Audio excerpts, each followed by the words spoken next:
শান্তিপুরে আইসিডিএস সেন্টারে পোকাযুক্ত চাল অভিযোগে বিক্ষোভ অভিভাবকদের। সেন্টারে কাঠগড়ায় শান্তিপুরের বাগদেবীপুরের আইসিডিএস সেন্টার।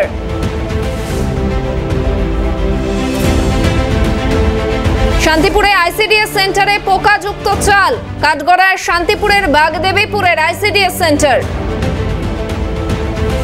টেলিফোন লাইনে রয়েছেন প্রতিনিধি প্রসেনজিৎ বিশ্বাস। প্রসেনজিৎ, ঠিক কি অভিযোগ রয়েছে?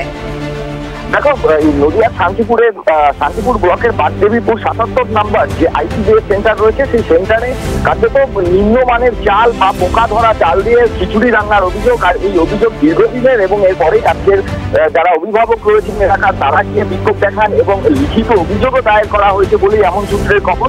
দেখো, দীর্ঘদিন ধরে এই পোকা ধরা চাল খাওয়ানো হচ্ছে এবং আশঙ্কা করছে যে বাচ্চারা অসুস্থ হয়ে পড়বে।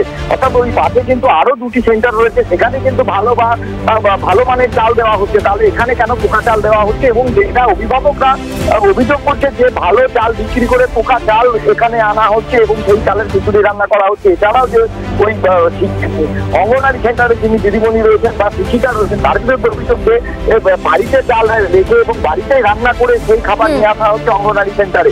এই নিয়ে কিন্তু বিক্ষোভ দেখানো হয়েছে এবং এই ঘটনা নিয়ে রীতিমতো চাঞ্চল্য ছড়ায়। এখন দেখার যে প্রশাসন ওই অঙ্গনারী সেন্টারের বিরুদ্ধে কি ব্যবস্থা গ্রহণ করে সেটাই এখন দেখার।